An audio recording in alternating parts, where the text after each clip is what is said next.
Om Shri Sai Ram, Sandeha Nivarini by Bhagavan Shri Sathya Sai Baba, Chapter 3, Swami. Oh, when did you arrive? You were not visible anywhere outside. Are you well? Bhakta. It's 2 days since I came. I see a huge number of people everywhere outside. I hear the incessant confusion of voices coming from my place. To avoid that confusion, I find here two crowds everywhere. Therefore, I entered inside. There it is fine, blissful, quiet. That is why I was in the hall inside. It is as quiet inside as it is restless outside. Swami. What is special in this? It is natural. Where there is jaggery, there gathers the ants. And between outside and inside, this is the distinction. That is the characteristic. That is how it is. Bhakta. Swami. I do not understand what you say. If you tell me in detail, I shall listen and be happy. Swami.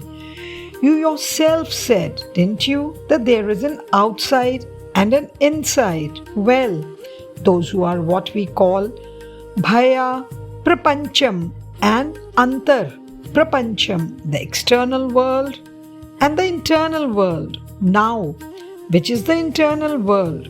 Which is the external world? Give me your idea. Bhakta. Do you want to come from my mouth itself?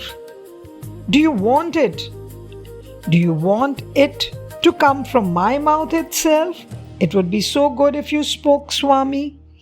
Swami. Well, making the questioner himself give out the answers is the Sanatana, ancient method of teaching. If those who question themselves give the answers, they would clearly understand the subject. The lecturing style is different from this method of teaching. In olden days, all the rishis or the sages enable their disciples to understand Vedanta or the section of the Vedas that deals with self-knowledge only by this method. So come on, speak. Let us see. Bhakta, do you ask me to speak of the objects I have seen with the eye? Swami, not only the eye. Tell me all that you have experienced and known enough, all the senses of cognition, the eye, the nose, the ear, etc. Bhakta. Earth, sky, water, sun, moon, wind, fire, stars, clouds, mountains, hills, trees, rivers, women, men, children, old persons, animals, birds, coldness, heat, the happy, the miserable, births, deaths, diseases. Like these, I have seen many. Swami. Enough. That's enough. This is the Prapancham, universe, composed of 5 elements. Did you see it only today? Did it exist yesterday? Will it exist tomorrow? Bhakta. Why do you ask me so, Swami? It has existed like this for ages, isn't it? Who knows for how long it will exist, or since how long it has existed? Swami. Since how long it has existed, you said, isn't it? That is what we speak of as Anadi. Anadi. That is what we speak of as Anadi or beginningless. This external world is beginningless. Then there is external. There must be internal also, is it not? Well, have you ever seen a cinema? Bhakta. Ever seen? Why, Swami, the cinema too is a part of the Prapancham, isn't it? I've seen many. Swami. What did you see? Tell me. Bhakta. I have seen many wonderful pictures. I've heard numerous voices and noises. I've seen numerous experiences of joy and sorrow. Swami. I've seen, you say. The screen is one. The picture is another. Did you see both? Bhakta. Yes. Swami. Did you see the screen and the picture both at the same time? Bhakta. How is that possible, Swami? When the pictures are seen, the screen is not visible. When the screen is visible, the pictures are not seen. Swami, right. The screen, the pictures, do they exist always? Bhakta, no, the screen is permanent. The pictures come and go. Swami, as you say, it is clear that the screen is permanent and the pictures come and go. For this permanent and the impermanent, we use the words sthiram, permanent, and asthiram, impermanent, nityam, timeless, eternal, and anityam, time-bound, temporary, sharam or destructible, and aksharam, indestructible. I shall ask another thing. Does the picture fall on the screen or the screen fall on the picture? Which is the basis for that? Bhakta, the pictures fall on the screen. So for the picture, the screen is the basis. Swami, so too the external world, which is like the picture, has no permanence, it changes. The internal world is fixed, it does not change. The external world has the internal as its basis, its substratum. Bhakta, Swami, have you mentioned these only as Shram, Aksharam and Nityam? Sharam, Aksharam and Nityam, Anityam? Swami, yes, my boy. You were speaking now of picture. Do these have names and forms? Bhakta, yes, they have. It's only because they have names and forms that the story is understood. Then only do we recollect Ramayana and Bharatam. There is no formless name and nameless form. Swami, good. That is well said. Where there is a form, there must be a name.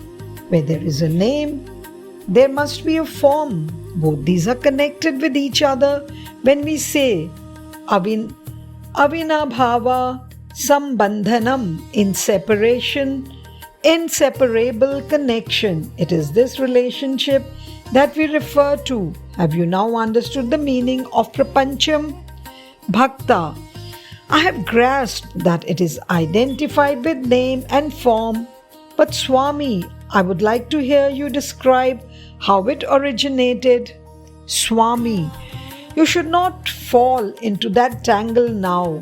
If we engage ourselves in describing that, it would be like getting into a mango garden and without eating the fruit we have plucked, calculating the number of trees in the garden, the number of branches on each tree, the number of twigs on each branch, the number of fruits on each twig, and what the total price of all the mangoes would be if the price of one mango is such and such.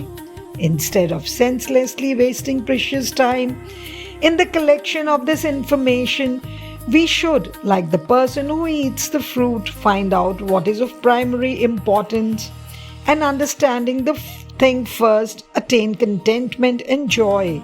Leave that alone. What did you say is the nature of this prapancham? This prapancham has another name too. Do you know? Bhakta, I said that the prapancham is identified with name and form. I've heard that it is known by another name, Jagat or universe, which becomes manifest and unmanifest continuously. Swami, this Nama Rupa, name and form, prapancham, this Jagat, is like Indrajalam or magician's art, real only as long as you see it. So too, the world is real only so long as you experience it with your indriyas or senses. That is to say, anything not experienced in the wakeful stage is taken as non-existent. Under such circumstances, we say Sat for existence and Asat for non-existence. Therefore, what do you say of this world? Is it Sat or Asat? Bhakta, it exists in experience in the wakeful stage, and so it is Sat. It does not exist in the deep sleep stage, and so it is Asat. Swami, oh, Sat, Asat, did you say? When these two words are combined, we get Sadasat, isn't it? That is, what is spoken by us as Maya. Do you know? Bhakta, is that Maya similar to magic? Swami, is it not? Indrajalam idam sarvam. All this is the magician's work.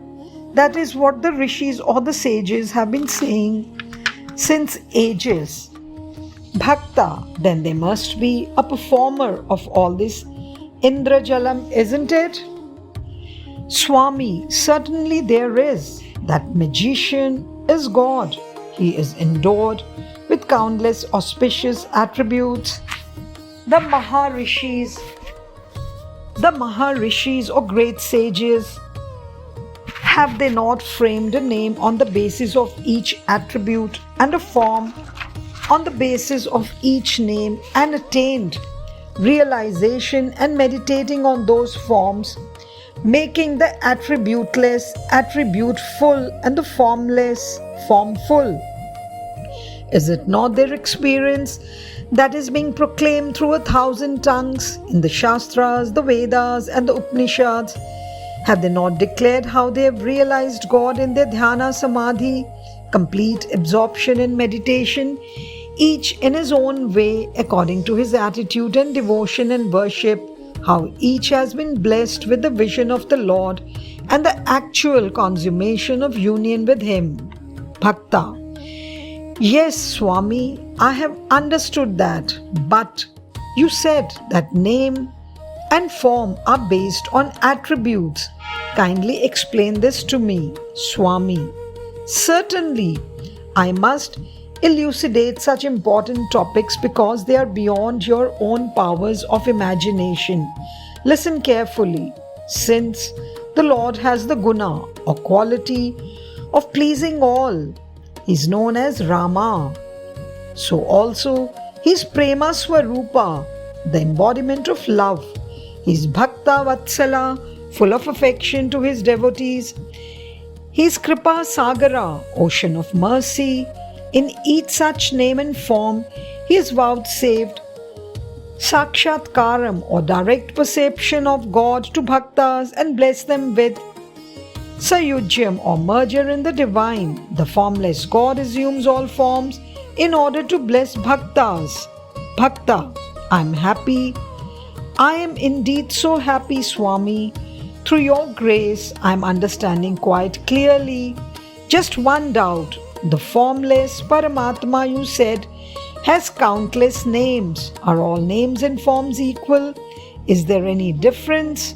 Swami, what a question! All names and forms are certainly equal. Whichever name and form are worshipped, the Lord is of that unique, real, Swarupa embodiment only. It is impossible to realize him through that name and form. But the Bhakta should pay attention to one matter.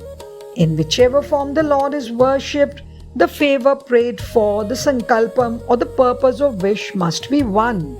Bhakta, what type of sankalpam, Swami? Swami, mumukshvitam, desire for liberation. The Lord alone should be loved, nothing else. Love him, meditate on him, attain God realization, finally resolve that you be merged in him. That type of acute desire alone one should have. Bhakta, true Swami, I have understood well. As you said, I have heard many stories from the Bhagavata and the Ramayana, etc., of people who asked the Lord for all kinds of favors and brought about their own ruin. Hirnyaksha, Ravana and Bhasmasura and others are remembered for their ways from that day to this. You have said it clearly. It is something which bhaktas should carefully consider. Swami, well, there is no use simply nodding the head for everything, relishing them as true.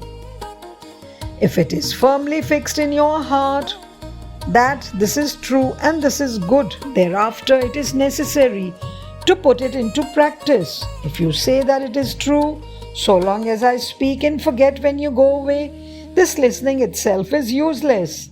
The food that is eaten is to remove hunger, not for keeping on the tongue away from the stomach. Then hunger will start again. So also, hearing and not acting accordingly is useless. Bhakta, Swami, so far you have told three important things. Bhaya Prapancham or the external world, Antar Prapancham the internal world, Bhagavan the Lord who is the Karta or the performance, and Karana or cause, purpose, and are these then three separate entities, or are they connected one with the other? Swami, think about it yourself. For this, I have already sent the reply in Prema Vahini. It must have reached you at that time itself. Look into that. Look closely at what is said there of the relationship between he that serves, he that is served, and the wherewithal of service. Bhakta, Swami, you said also Shariram, Aksharam, Nityam, Anityam. Are there any other names too? Swami, these two are known as Purushas, or Purusha means that which fills everything also. They are said to be Chetana or full of consciousness, and Achetana, non-consciousness also. They are referred to as Jiva, I consciousness, individual, and Jara or the insentient, inert also. The Akshara Purushas are named in another context as Apara Prakriti, lower nature of the self, the immediate cause of all that is conceivable, and Para Prakriti, higher nature of the self, the ultimate cause. If you contemplate with clear intelligence, you will find that only names change, the thing does not change. Bhakta. Then Swami, just as Akshara have as synonym Purushas, has Bhagavan the Lord have any such synonym? Swami, yes. Bhagavan is well known by the very appropriate name Purushottama, since he is the highest of the Purushas. Bhakta, oh how sweet! What a sweet name! Did the Purushas originate from the Purushottama? Swami, here comes the big problems. Once before also you asked, did it originate? We must use correct words, otherwise we get wrong meanings. We should not say originating from Purushottama. In him they shine. I told you before that these Purushas are indicated by the words Para, Apara, Prakriti, Jiva, Jada. This word Prakriti gives the sense of Swabhava or the nature characteristic, and Shakti or divine energy, isn't it? Bhakta, it does. I understand. Purushottama is one. His Prakriti is the second. Swami, no, you are mistaken. Think again. Is there any difference between a thing and its nature? Is it possible to separate and see the nature apart from the thing? Still, you said two. Bhakta, it's a mistake, Swami. It is wrong. No one can separate them. The two are one. Swami, in colloquial speech we say sugar is sweet. The sun gives light. It is hot and etc. Sweetness is in sugar. Light is in the sun. They are not separate. They are one. Sweetness cannot be known unless sugar is placed on the tongue. Without seeing the sun, light and heat cannot be known. Thus, Bhagavan has two characteristics.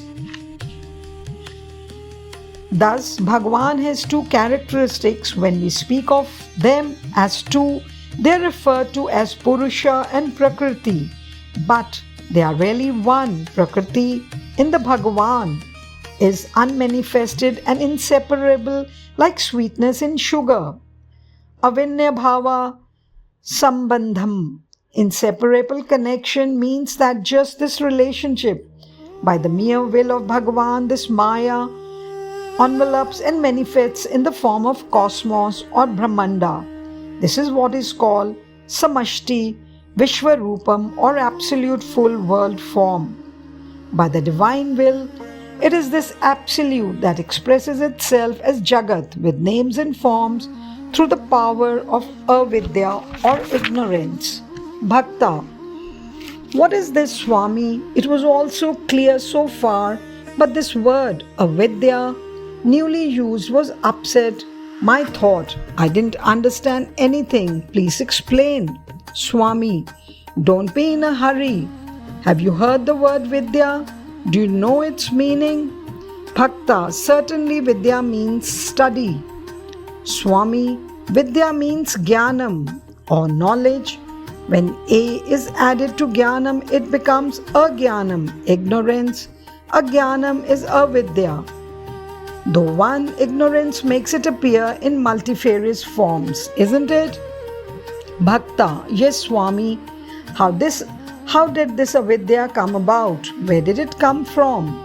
Swami, you know, don't you, of light and darkness? Do they both exist at the same time? Bhakta, there can be no darkness when there is light, nor light when there is darkness. Swami, when there is light, where does darkness exist? When there is darkness, where does light exist? Think well. Bhakta, this subject is very difficult, Swami. Still, I shall reply as best as I can. Pardon me if I am wrong. Darkness must be in light. Light must be in darkness. How else can it be? Swami, I will ask another small question. Answer me. This light and darkness, are they independent or are they dependent on anything else? Bhakta, they are dependent on the sun. When the sun rises, it is light. When the sun sets, it is darkness. Swami, well, my boy, Vidya and Avidya are dependent on Bhagavan. Vidya has another name, Chit. I shall describe to you all that if you come next month. This is enough for today. Go and come. If all is eaten at the same time, it won't be digested. It would lead to bad health. What we have heard, what we have eaten requires time to get digested and assimilated. That is why I have given a month's interval. If within that time all this is fully digested and practiced, I shall tell you the rest gladly. Otherwise, can you imagine what that day would be like? Bhakta.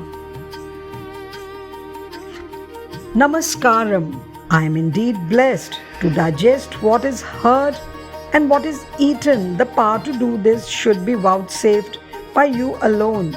When everything is the Lord's, how can this alone be ours? But I shall use the power and the knowledge you have endowed me with as much as possible without any waste. Beyond that, it is all my property or destiny and your grace. I shall take leave with your permission. Swami, placing your burden on destiny and keeping quiet means diminution of effort. With effort and prayer, destiny can be attained. Without effort and prayer, destiny and grace are not gained. Start the effort from today. Well, my boy, go and come again gladly. Jai Sai Ram. Saishwaraya vidmahe Sathya Devaya dhimahi Tanna sarva prachodayat. Om Saishwaraya vidmahe Sathya Devaya dhimahi Tanna sarva prachodayat. Om Saishwaraya vidmahe Sathya Devaya dhimahi Tanna sarva prachodayat. Om